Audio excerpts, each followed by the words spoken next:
Welcome back to another installment of book reviews my wife suggested to me. I know I had promised in the last video that I would go back and do a book review that nobody asked for, my other installment.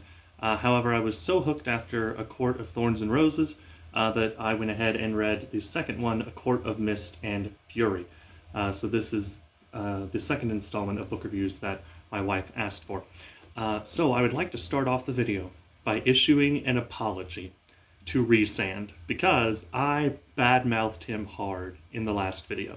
And good on Sarah Maas for writing a character in such a way that I absolutely detested them in the first book, thought that there was absolutely no redemption possible for them, and now by the end of this book, he's one of my favorite characters. And squarely on the side of the good guys in this conflict. So I would like to issue an apology to my comments on Resand. He has been redeemed and then some. So let's talk about some of the other characters in this book, and then I'll talk a little bit about the plot and my thoughts overall. We are, of course, introduced to Mor, or the Morrigan, who is a cousin, if I recall correctly, of Rysand.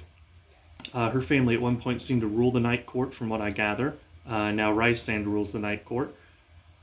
She is an interesting character. I enjoy her. No comments negative.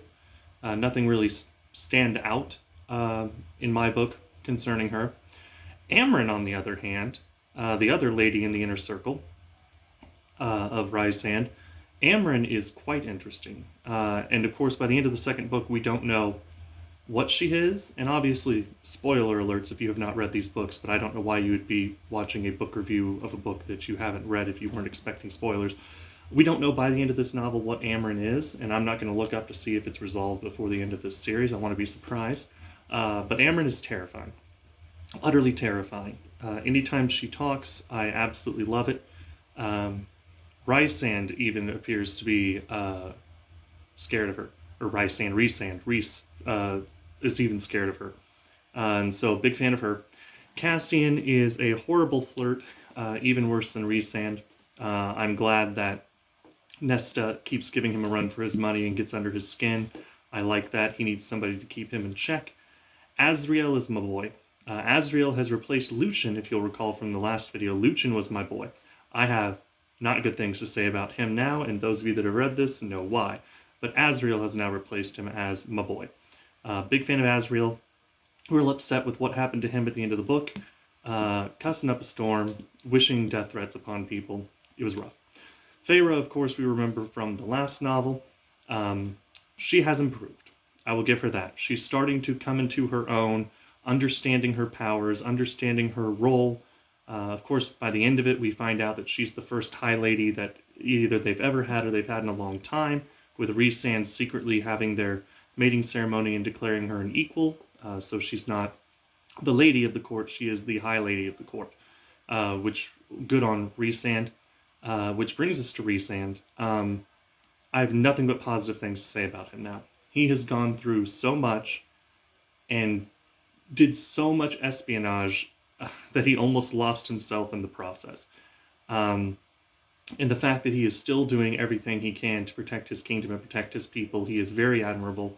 He is a way better match for Feyre than Tamlin ever was. And we'll get to Tamlin in a second, that scoundrel. I enjoyed the Summer Court. I can't remember all their names because they're somewhat minor characters. I am upset for the Lord of the Summer Court because he honestly was looking for friendship with Feyre and Rhys, to be honest, and they were there to steal something. It's unfortunate the circumstances that they were there for, and so I hope that smooths out after all this reconciles, because man, I feel bad for the king, or the High Lord of the Summer Court. The King of Hybern is a grade A punk. I have other words I would prefer to use for him, but I am trying to keep my TikTok curse free. Nothing positive to say about the King of Hybern. What a spectacular waste of a fae he is.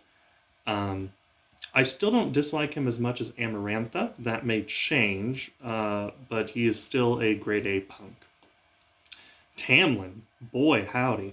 He went from being a pushover and another word I can think of that I'm not going to say, that rhymes with itch. But he is now turned into something worse.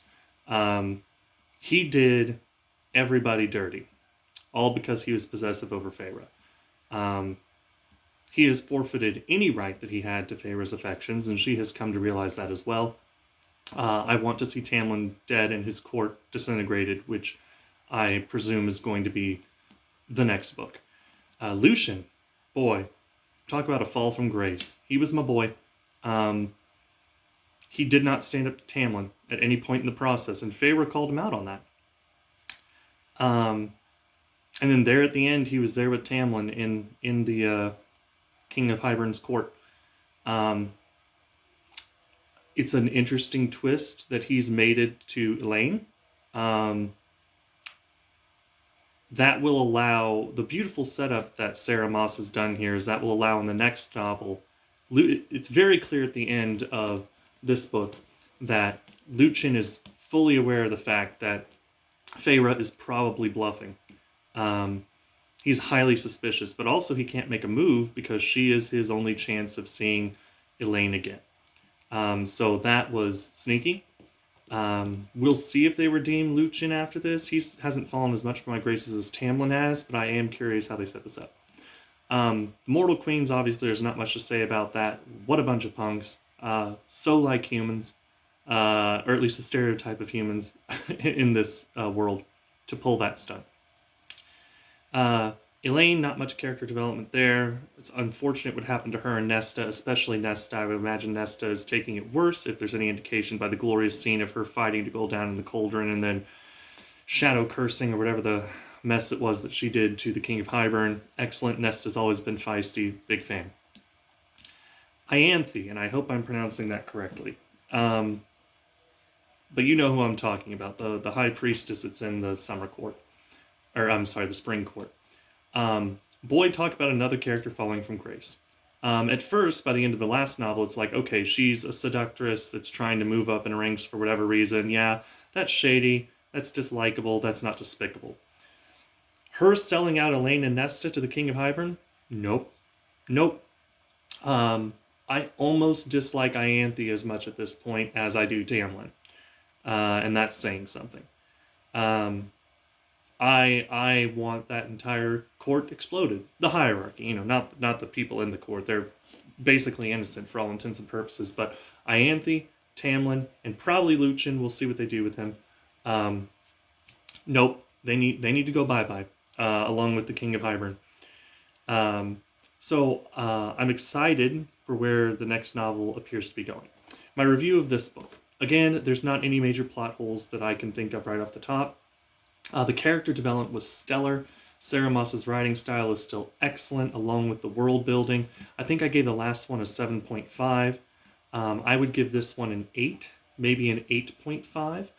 Something I did not talk about in the last one, but was present and is very present in this one. The sex scenes are steamy, quite steamy.